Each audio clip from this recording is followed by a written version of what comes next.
لله نحمده ونستعينه ونستغفره ونؤمن به ونتوكل عليه ونعوذ بالله من شرور أنفسنا ومن سيئات أعمالنا من يهده الله فلا مضل له ومن يضلله فلا هادي له ونشهد أن لا إله إلا الله وحده لا شريك له ونشهد أن سيدنا ومولانا محمدا عبده ورسوله صلى الله عليه وسلم وعلى آله وأهل بيته وبارك وسلم تسليما كثيرا كثيرا أما بعد فأعوذ بالله من الشيطان الرجيم بسم الله الرحمن الرحيم لن ينال الله لحومها ولا دماؤها ولكن يناله التقوى منكم كذلك سخرها لكم لتكبروا الله على ما هداكم وبشر المحسنين صدق الله العظيم وقال النبي صلى الله عليه وسلم من وجد سعة لأن يضحي فلم يضحي فلا يحضر مصلانا أو كما قال النبي صلى الله عليه وسلم وقال تعالى في شان حبيبي إن الله وملائكته يصلون على النبي يا أيها الذين آمنوا صلوا عليه وسلموا تسليما اللهم صل على محمد وعلى آل محمد كما صليت على إبراهيم وعلى آل إبراهيم إنك حميد مجيد اللهم بارك على محمد وعلى آل محمد كما باركت على إبراهيم وعلى آل إبراهيم إنك حميد مجيد آپ سلطان مدینہ محبت وحی سکینہ نور سے معمور سینہ مشک سے بہتر پسینہ لائے جو ایمان تم پر کیوں نہ دے وہ جان تم پر مہربان رحمان تم پر خلق سب قربان تم پر اللهم صل على محمد وعلى آل محمد كما صليت على إبراهيم وعلى آل إبراهيم إنك حميد مجيد اللهم بارك على محمد وعلى آل محمد كما باركت على إبراهيم وعلى آل إبراهيم إنك حميد مجيد رحمة للعالمين خندش خداوند كريم رحمة للعالمين خندش خداوند كريم خلق خلقا قول فعلا هدي سمته حميد بلغ العلا بكماله كشف الدجى بجماله حسنت جميع خصاله صلوا عليه وآله मुझे कुछ मिले या ना मिले अल्लाह से मुझे कुछ मिले या ना मिले अल्लाह से मगर मोहम्मद की इश्क से महरूम न करना बलग العلا بكماله كشف الدجى بجماله حسنت جميع خصاله صلوا عليه وآله الحمد لله মহিয়ান গরিয়ান রব্বুল আলামিনের দরবারে লাখ কোটি শুকরিয়া আল্লাহ জাল্লা শানুহু আমাদেরকে জুমার দিন তার ঘরে বসার তৌফিক দান করেছেন ঈদের দিন ঈদুল আজহার দিন আমরা সকলে শুকরিয়া আদায় করি আলহামদুলিল্লাহ আল্লাহ পাকের কাছে সবচেয়ে বেশি পছন্দনীয় আমল সবচেয়ে বেশি খুশির গুরুত্বপূর্ণ আমল আজকে একটাই আজকে যদি কেউ খুব বেশি নফল নামাজ পড়ে খুব বেশি জিকির আজকার করে তাহলে আল্লাহ খুশি হবেন না খুব বেশি তেলাওয়াত করে আল্লাহ তাআলা খুশি হবেন না আল্লাহ পাককে খুশি করার আজকে শ্রেষ্ঠ আমল কয়টা বলেন কয়টা একটা হাদিসে পাকে আছে যে বান্দার আল্লাহ পাক ঈদুল আজহার দিনটাকে এমন ভাবে নির্ধারণ করেছেন আর সূরা হজের মধ্যে আল্লাহ আয়াতে কারিমা ঘোষণা করেছেন লা ইয়ানালুল্লাহু লুহুমুহা ওয়ালা দিমাউহা ওয়ালাকিন ইয়ানালুহুত তাকওয়া মিনকুম যে আল্লাহ পাকের কাছে তোমাদের কুরবানির পশুর রক্ত পৌঁছে না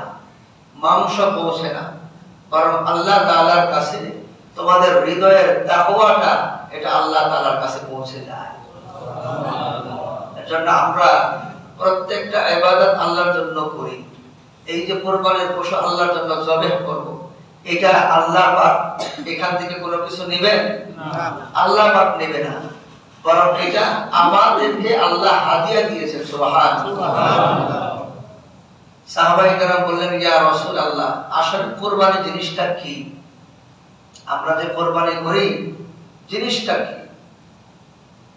ক্বালা সুন্নাতু আবিকুম ইব্রাহিম তোমাদের পিতা ইব্রাহিম আলাইহিস সালামের সুন্নাত ইব্রাহিম আলাইহিস সালাতু ওয়াস সালাম তার সন্তানকে আল্লাহর রাহে কুরবানি দেওয়ার জন্য আল্লাহর হুকুম পালন করার জন্য তার সন্তানকে জবাহ করার মুহূর্ত সরিয়ে দিলেন ছুরি চালনা করে দিলেন তখন আল্লাহ তাআলা ডাক দিয়ে বললেন قد صدقت الرؤيا ও ইব্রাহিম তুমি তোমার স্বপ্নকে সত্যে রূপান্তরিত করেছো। সুবহানাল্লাহ। তুমি যা স্বপ্নে দেখেছিলাম এটা আমার নির্দেশ ছিল, কারণ তুমি তো পয়গম্বর। পয়গম্বর কোন সময় ভুল স্বপ্ন দেখে না, মিথ্যা স্বপ্ন দেখে না। তুমি তোমার স্বপ্নকে সত্যে রূপান্তরিত করেছো। সুবহানাল্লাহ। ইব্রাহিম, তোমার এই সুন্নতটা তুমি আমার জন্য একনিষ্ঠ হয়ে তোমার কলিজার টুকরা সন্তানকে উৎসর্গ করলা। তুমি ছুরি চলাইতে দ্বিধা করলা না।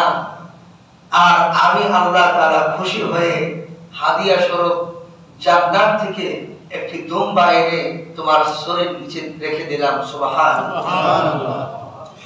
কিয়ামত পর্যন্ত এই সুন্নাত, জবেহ করার এই সুন্নাত, কিয়ামত পর্যন্ত আলে ওয়ালা মানুষরা সুন্নাত আদায় করবে। ইব্রাহিম আলাইহিস সালামের কথা স্মরণ করে করে ইব্রাহিম আলাইহিস সালাম একনিষ্ঠভাবে যেমনিভাবে আল্লাহর জন্য একনিষ্ঠ হয়ে জবেহ করতেন, কিয়ামত পর্যন্ত সকল মানুষ একনিষ্ঠ হয়ে তার কুরবানির পশুটা জবেহ করবে। যদিও ইব্রাহিম নবীর মতো সন্তান কুরবানি করার ওই অনুমতি নাও হয়, কিন্তু সাদৃশ্য হওয়ার কারণে, মুশাব্বাহ হওয়ার কারণে আল্লাহ তাআলা ইব্রাহিম আলাইহিস সালাতু ওয়াস সালামের সন্তান হিসাবে কবুল ও মঞ্জুর করে নেবেন। সুবহানাল্লাহ।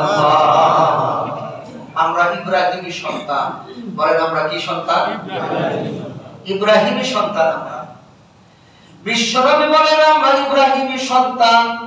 ইব্রাহিম যেরকম ভাবে আল্লাহর জন্য একনিষ্ঠ হয়ে প্রত্যেকটা ইবাদত করত, মিল্লাতে হানিফা, একনিষ্ঠ ধর্ম একমাত্র ইসলামই হলো মিল্লাতে হানিফা। আর কোন ধর্ম মিল্লাতে হানিফা হতে পারে না। আর কোন ধর্ম, ইসলাম পৃথিবীতে আসার আগে অন্যান্য ধর্ম যেগুলা নবীদের আমলে ছিল সেটাও ইসলাম ছিল, কিন্তু ইসলাম নামে ছিল না, অন্য নামে এক একজন নবীর এক একজন অনুসারী হিসাবে আল্লাহর বাহিনী ছিল। কিন্তু ইসলাম, মুসলমান এই নামটা হযরত ইব্রাহিম আলাইহিস সালাম নিজে চয়ন করেছেন।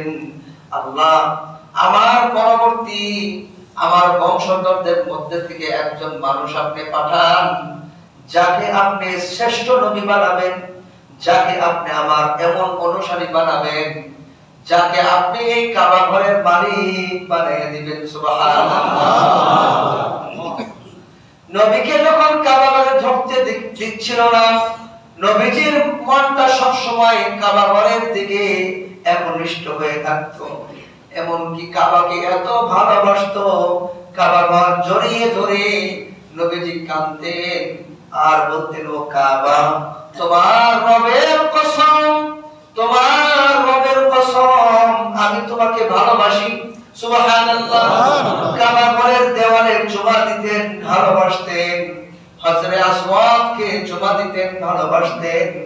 ইব্রাহিম আলাইহিস সালাতু ওয়াস সালামের সুন্নাত তওয়াফ করতেন। হযরত ওমর ফারুক রাদিয়াল্লাহু আনহু বলেন, ও হযরত আসওয়াদ পাথর, যদি বিশ্ব নবী তোমাকে চুমা না দিত তাহলে মনে রাখো তুমি তো সাধারণ একটা পাথর মাত্র, আমরা তোমার পূজা করি না। ও কাবা ঘর, তুমি তো একটা ঘর মাত্র, এই পাথরের চূড়ায় নির্মিত একটা ঘর মাত্র, তোমাকে আমরা পূজা করি না, তোমাকে আমরা আল্লাহর সমকক্ষ মনে করি না, আর তোমাকে আমরা জবাব দিতাম না, সম্মান করতাম না, যদি না বিশ্বনবী মুহাম্মদুর রাসূলুল্লাহ সাল্লাল্লাহু আলাইহি ওয়াসাল্লামকে না দেখতাম যে তিনি তোমাকে জড়িয়ে ধরে চুমা দিয়েছেন, আদর করেছেন। হযরত আসওয়াদ পাথর, তুমি সাধারণ একটা পাথর ছাড়া কিছুই না, কিন্তু তোমাকে আমি দেখেছি বিশ্বনবী তোমাকে চুমা দিয়েছেন। কিয়ামত পর্যন্ত আনে ওয়ালা উম্মতরা স্মরণ রাখবা, এই পাথর কিন্তু সাধারণ পাথর, কিন্তু আল্লাহ নবীজি যখন এটাকে স্পর্শ করেছেন তখন এই পাথর আর সাধারণ পাথর না, সুবহানাল্লাহ। হাজী সাহেবরা হাজার হাজার লক্ষ লক্ষ হাজিরা এই যে হজ করতেছে, হজের মধ্যে তারা হজরে আসওয়াদ পাথর চুমা দেওয়ার জন্য যে পাগল পারা, নবীজি বলেন ও আমার উম্মত, একবার যদি কোনো ব্যক্তি হজরে আসওয়াদ পাথর চুমা দিতে পারো, হজরে আসওয়াদ পাথরে চুমা দিতে পারো, তোমার জিন্দেগীর সকল গুনাহ খাতা ওই পাথর টেনে নিঃশেষ করে দিবে, সুবহানাল্লাহ। নবীজি বলেন আমার উম্মত এই পাথরটা কিভাবে আসলো জানো? এই পাথরটা জান্নাতি পাথর ছিল, জান্নাতের ভিতরে পাথর ছিল। আদম আলাইহিস সালামকে আল্লাহ তাআলা গন্ধম ওই ফল খাইতে নিষেধ করলেন, কিন্তু শয়তান বললেন ও আদম তোমাকে কি আমি সংবাদ দিব, এমন একটা গাছের সংবাদ দিব যেই গাছের ফল খাইলে তুমি চিরস্থায়ী হয়ে যাবা, কোনদিন তোমার রাজত্ব ফুরাবে না, চির রাজত্ব পেয়ে যাবা এবং এই জান্নাতে চিরকাল তুমি বসবাস করতে পারবা। ধোঁকা দিল। আদম আলাইহিস সালাম চিন্তা করলেন যদি আমি জান্নাতে চিরস্থায়ী থাকতে পারি তাহলে তো আমার সৌভাগ্য, এখানে আমি কোনো কষ্ট নাই। আল্লাহ পাকের সবচেয়ে নৈকট্যপূর্ণ জায়গা এটা, পৃথিবীর যত জায়গা আছে, আসমানের যত জায়গা আছে, আরশে কুরসি থেকে জমিন পর্যন্ত যত জায়গা আছে, সবচেয়ে বেশি নৈকট্যপূর্ণ জায়গা হলো জান্নাত। জান্নাতটা হলো আল্লাহ পাকের আরশের নিকটবর্তী, সুবহানাল্লাহ। এখানে যদি আমি থাকতে পারি তাহলে আমি আল্লাহ তাআলার নৈকট্য প্রাপ্ত হতে পারবো। উনি এই চিন্তা করে যখন গন্ধম ফল খাইলেন তার স্ত্রীকেও খাওয়াইলেন। দুইজনে খাওয়ার সাথে সাথে তাদের শরীর থেকে পোশাক অদৃশ্য হয়ে গেল। যখন পোশাক অদৃশ্য হয়ে গেল আদম আলাইহিস সালাতু ওয়াস সালাম লজ্জায় পতিত হয়ে গেল, মাথা নত হয়ে গেল আর কাঁদতে লাগলো। আল্লাহ তাআলা ডাক দিলেন আদম তোমাকে আমি দৃঢ় পাই নাই, কি কাজটা করলাম? আমি তোমাকে এত সম্মান দিলাম, আসমান ঘোরাইলাম, আসমানের জায়গায় জায়গায় তোমাকে অভ্যর্থনা জানাইলাম, হাজার হাজার ফেরেশতারা তোমাকে সালাম দিল, ফেরেশতাদের দ্বারা তোমাকে সিজদা পর্যন্ত করাইলাম। আল্লাহু আকবার, আল্লাহু আকবার। কত সম্মান! আদম তুমি কি কাজ করলা? আদম আলাইহিস সালাতু ওয়াস সালাম মাথা নিচু করলেন। 1700 বছর পর্যন্ত আদম আমাদের পিতা, মানব জাতির পিতা, কোনদিন মাথাটা উঁচা করে নাই, মাথা উঁচা করে নাই লজ্জায়। কিভাবে আমি মাথা উঁচা করব? যে রব আমাকে এত সম্মান দিল, আমাকে ফেরেশতা দিয়ে সম্মান দিল, ইজ্জত দিল, সেই রবের কথা আমি মানতে পারলাম না, শয়তানের ধোঁকায় পড়ে গেলাম। আল্লাহ তাআলা বললেন তোমরা নেমে যাও, এইখান থেকে বা'দুকুম লিবা'দিন আদু ইহবিতু, তোমরা এখান থেকে দুইজন একে অপরের শত্রু রূপে পৃথিবীতে নেমে যাও। আদম আলাইহিস সালাতু ওয়াস সালাম জান্নাতের গাছের পাতাগুলো ছিঁড়ে ছিঁড়ে লজ্জায় স্থান ঢাকতে লাগলেন। জামা নাই, কি নাই? এখন আর জামা নাই। জান্নাতের পাতাগুলা ছিঁড়ে ছিঁড়ে শরীরের মধ্যে বেঁধে বেঁধে এরকম থাকতে লাগলেন। আল্লাহ বললেন দুনিয়াতে চলে যাও, দুনিয়াতে নেমে পড়বেন। এখন নামার সময় এই স্মৃতি বিজড়িত জান্নাত এখান থেকে চির বিদায় হয়ে যাচ্ছে। যাওয়ার সময় একটা পাথর অনুমতি দিলেন আল্লাহ, এই পাথরটাকে আমি আমার সঙ্গে করে দুনিয়ার মধ্যে নিয়ে যেতে পারবো কিনা? সুবহানাল্লাহ, জোরে বলেন না সুবহানাল্লাহ। ঈদের দিন কি মন খারাপ হয়ে গেছে নাকি? জোরে বলেন সুবহানাল্লাহ। আল্লাহ পাক বললেন অনুমতি দিলাম, পাথরটা নিয়ে যাও। তবে এই পাথর আদম আলাইহিস সালাতু ওয়াস সালাম জানেন না, ভবিষ্যৎ জানেন না কি হবে। সেই পাথরটা নিয়ে দুনিয়াতে আসলেন, পাথরটাকে সঙ্গে রাখতেন। আর মনে মনে কল্পনা করতেন এটা তো সেই পাথর, সেই স্মৃতি বিজড়িত জান্নাতের পাথর। সুবহানাল্লাহ, জোরে বলেন না সুবহানাল্লাহ। স্মৃতিচারণ করতেন যে আমি জান্নাতে বসবাস করতাম, এই পাথরটা জান্নাতি পাথর। স্মৃতিচারণ করতেন। একের পর এক, যুগের পর যুগ অতিবাহিত হয়ে যাওয়ার পর শেষ পর্যন্ত ইব্রাহিম আলাইহিস সালাতু ওয়াস সালামের কাছে সেই পাথরটা পৌঁছলো। বলেন সুবহানাল্লাহ, একটু জোরে বলেন সুবহানাল্লাহ। ইব্রাহিম আলাইহিস সালাতু ওয়াস সালাম বাবা আদম আলাইহিস সালামের কথা স্মরণ করে এই পাথরটা আদম আলাইহিস সালাতু ওয়াস সালাম হাতে রাখতেন, ধরতেন, স্পর্শ করেছেন। এটা পূজা নয়, এটা কোনো পূজা না, এটা কোনো এমন পাথর না যে আমাদের রব হয়ে গেল, বরং একটা স্মৃতিচারণ। আদম আলাইহিস সালাম একজন নবী, তিনি পাথরটা স্পর্শ করেছেন। এখন আমরা যদি পাথরটা স্পর্শ করি, সুতরাং একটু বরকত হাসিল হবে। আল্লাহ পাক এই পাথরের ওসিলায় হয়তোবা সওয়াব দিতেও পারে। এরকম সাধারণ একটা ধারণা থেকে আল্লাহ পাকের নির্দেশে ওটা কাবা ঘরের দেওয়ালের মধ্যে স্থাপন করলেন। সুবহানাল্লাহ। ওয়াআযিন ফিন নাসি বিল হাজ্জি ইয়াতুকা রিজালান ওয়া আলা কুল্লি দামির ইয়াতুকা মিন কুল্লি ফাজ্জিন আমিক। যে তুমি ঘোষণা দাও ইব্রাহিম, সারা দুনিয়ার মানুষ তোমার ডাকে সাড়া দিবে। ইব্রাহিম নবী ঘোষণা দিলেন। মুফাসসিরে কেরাম বলেন, যখন ইব্রাহিম নবী হজের ঘোষণা দিলেন, সারা পৃথিবীর সকল মাখলুকাত সহ এমনকি রূহের জগতে যারা যারা অবস্থান করেছিলাম, যারা যারা আমরা পড়েছি লাব্বাইক আল্লাহুম্মা লাব্বাইক লা শারীকা লাকা লাব্বাইক ইন্নাল হামদা ওয়ান নি'মাতা লাকা ওয়াল মুলক লা শারীকা লাক, যারা যারা বলেছি, তারা যে যতবার লাব্বাইক বলেছি, তারা ততবার আল্লাহর সেই ঘরের মধ্যে উপস্থিত হতে পারবো। আল্লাহ আশা আছে না ইনশাআল্লাহ? ইনশাআল্লাহ। নারে তাকবীর, আল্লাহু আকবার, নারে তাকবীর।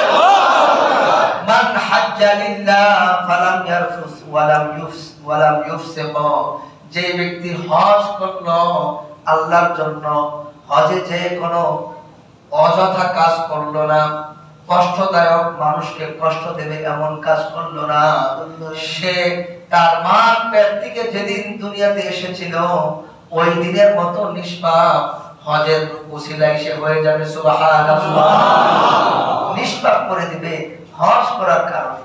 সুবহানাল্লাহ, সুবহানাল্লাহ। তাহলে হজ মাবরুর হতে হবে, নিয়ত পরিষ্কার হতে হবে, হালাল পয়সা হতে হবে, এবং হজ করার পর আমার জীবনকে সামনে সুন্দর করতে হবে, এরকম নিয়ত থাকতে হবে। তো ইব্রাহিম আলাইহিস সালাতু ওয়াস সালাম এটাকে স্থাপন করেছেন। ইব্রাহিমের সুন্নাত কিয়ামত পর্যন্ত সকল মানুষ ওই পাথরে চুমা দিবে। নবীজি বলেন, আমার উম্মত এই পাথরে যদি একবার চুমা দাও, তোমার জীবনের সব গুনাহ এই পাথর শুষে নেবে। সুবহানাল্লাহ। তাহলে ইব্রাহিম নবীর সুন্নাত। কুরবানি ইব্রাহিম নবীর সুন্নাত। ইব্রাহিম নবী পশু জবাই করলেন, সন্তান জবাই করতে যেয়ে দেখলেন, যখন চোখটা খুললেন, তাকিয়ে সে মনে মনে ভাবতেছে, আহারে, এখন আমার সন্তানের গলা কাটা লাশ আমি দেখতে পাবো। কি অনুভূতি তার বাবা! সেই অনুভূতি নিয়ে যখন চোখটা খুললেন, চোখ খুলে তাকবীর দিলেন, আল্লাহু আকবার, আল্লাহু আকবার। সন্তান বললেন, লা ইলাহা ইল্লাল্লাহ, আল্লাহু আকবার, আল্লাহু আকবার, ওয়ালিল্লাহিল হামদ। তাকবীর দিলেন, ফেরেশতারা তাকবীর দিলেন, সন্তান তাকবীর দিলেন যে আমি জবেহ করলাম আমার সন্তানকে, এখন থেকে আমার সন্তান আমার পাশে জীবিত অবস্থায় দাঁড়িয়ে আছে। সুবহানাল্লাহ। মুহূর্তের মধ্যে ফেরেশতা সন্তানকে সরিয়ে দিয়েছে সেখান থেকে, আর জান্নাতি দুম্বা সেখানে দিয়ে দিয়েছে। ইব্রাহিম আলাইহিস সালাম দেখলেন আমার সন্তানের জায়গায় জান্নাতি দুম্বা জবে হয়ে গিয়েছে। সুবহানাল্লাহ। ও ইব্রাহিম, এই সুন্নাত কিয়ামত পর্যন্ত থাকবে। তোমার অনুসারী যারা হবে কিয়ামত পর্যন্ত সকল অনুসারীরা আমার সন্তুষ্টির জন্য তার ভিতরের মনের যে একটা বক্রতা রয়েছে, মনের যে একটা চাহিদা, উচ্চ আকাঙ্ক্ষা, প্রত্যেক মানুষের মন কঠিন জিনিস, মন চাহি জিন্দেগি যাপন করা যে ব্যক্তি চলে সে কোনোদিন আল্লাহকে পায় না। যে মন চাহি জিন্দেগি, কারণ আপনি মনকে নামাজ ওয়াক্ত নামাজ পড়তে গেলে মনে বলবে এই কষ্ট লাগে, কি বলবে? আপনারা কি কথা বুঝতেছেন তো? ইনশাআল্লাহ মনে বলবে 5 ওয়াক্ত নামাজ কষ্ট লাগে, মনে বলবে এত টাকা পয়সা খরচ করে কুরবানি করতে, এটা মনে কি চায়? মনে বলবে মানুষকে দেখা যে তুই বড় করে দিছস, বলে না? এটা মন প্রত্যেকটা সময় আপনার বিরুদ্ধে যাবে, ইসলামের বিরুদ্ধে যাবে। এর জন্য নবীজি বলেন তোমার মনটা ওই পশুর কুরবানির সাথে সাথে তোমার মনের সেই বক্রতা পশু কুরবানির সাথে সাথে তুমি কুরবানি দিয়ে দাও। আল্লাহু আকবার। এর জন্য আসলে এই পশু কুরবানি আসলে পশু কুরবানি না, বরং কি কুরবানি? সকলে কথা বলেন না একটু? কিসের কুরবানি? আত্মার কুরবানি। যে আমি আমার আত্মাকে মনকে কুরবানি দিয়ে দিলাম কার জন্য? আল্লাহর জন্য। ইন্না সলাতি ওয়া নুসুকি ওয়া মাহইয়ায়া ওয়া মামাতি লিল্লাহি রাব্বিল আলামিন। আমার দৈহিক ইবাদত, শারীরিক ইবাদত, মনের বাহ্যিক অভ্যন্তর সকল ইবাদত মহান রব্বুল আলামিনের জন্য। লিল্লাহি রাব্বিল আলামিন লা শারীকা লাহু, তার জন্য কোনো শরীক আমরা করি না। ওয়া বিযালিকা উমিরতু, আর মন চাহি কোনো আমল করি না। ওয়া বিযালিকা উমিরতু, তিনি যা নির্দেশ দিয়েছেন, যা আমি আদিষ্ট হয়েছি, সেই আদিষ্ট অনুযায়ী আমি কুরবানি করি। সুবহানাল্লাহ। ওয়া আনা আউয়ালুল মুসলিমিন, সারা দুনিয়ার সব মানুষ যদি আল্লাহকে বয়কট করে, আল্লাহকে অস্বীকার করে, কেউ যদি আল্লাহকে না মানে, 750 কোটি মানুষ যদি আল্লাহকে প্রত্যাখ্যান করে, আল্লাহকে যদি না মানে, আর যদি বলা হয় কে আছো আল্লাহর জন্য দণ্ডায়মান হবা, আল্লাহকে মানবা, সর্বপ্রথম আমি হলো সেই মুসলমান। আল্লাহু আকবার। ওয়া আনা আউয়ালুল মুসলিমিন, এটা আমাদের শিক্ষা। সর্বপ্রথম কে দাঁড়াবো? আমি। বলেন কে দাঁড়াবো? আমি নিজে সর্বপ্রথম আল্লাহর জন্য, আমি কুরবানির জন্য দাঁড়াবো। এটাই হলো ইব্রাহিমী শিক্ষা। আল্লাহু আকবার। এমন নয় যে সবাই দেখি তো কয়জন দাঁড়াইছে আমি তারপরে দাঁড়াই, এরকম নয়। বরং ইসলামের জন্য কোন ত্যাগ করতে হবে। কে আসো এটা বলার সাথে সাথে কোনো দিকে তাকানো যাবে না, বরং বলতে হবে যে কি আমি আছি। কি বলতে হবে? আমি আছি। সুবহানাল্লাহ, কত সুন্দর শিক্ষা। এর জন্য আমরা কুরবানির আগে দোয়া করি না? ইন্নী ওয়াজ্জাহতু ওয়াজহিয়া লিল্লাযী ফাতারাস সামাওয়াতি ওয়াল আরদা হানিফান ওয়া মা আনা মিনাল মুশরিকিন। ইন্না সলাতি ওয়া নুসুকি ওয়া মাহইয়ায়া ওয়া মামাতি লিল্লাহি রাব্বিল আলামিন লা শারীকা লাহু ওয়া বিযালিকা উমিরতু ওয়া আনা আউয়ালুল মুসলিমিন। আল্লাহুম্মা মিনকা ওয়া লাকা বিসমিল্লাহ আল্লাহু আকবার। এটা বলে আমরা জবাহ করি। এর জন্য আল্লাহ শিক্ষা দিয়েছেন যে এটা বলে জবাহ করো। এই দোয়া করে যখন জবাহ করবা, এরপর বলবা আল্লাহুম্মা তাকাব্বাল মিন্নি ওয়া তাকাব্বাল কামা তাকাব্বালতা মিন হাবিবিকা মুহাম্মাদিন সাল্লাল্লাহু আলাইহি ওয়াসাল্লাম ওয়া ইব্রাহিম খলিলিকা আলাইহিস সালাতু ওয়াস সালাম। তোমার খলিল ইব্রাহিমেরটা, তোমার হাবিব মুহাম্মদ সাল্লাল্লাহু আলাইহি ওয়াসাল্লামেরটা যেভাবে তুমি কবুল করেছিলা, আমার কুরবানিটাও সেইভাবে কবুল করো। আল্লাহু আকবার। আল্লাহ তাআলা আমাদেরকে আজকে এই খুশির দিনে, এই ঈদের দিনে এই কুরবানিগুলা আল্লাহর সন্তুষ্টির জন্য, আল্লাহর যথার্থ নিয়মে, নবীর সুন্নাত তরিকায় দেওয়ার তৌফিক দান করুন। বলুন আমিন। যথার্থ সময় ইনশাআল্লাহ আমাদের অত্র মসজিদের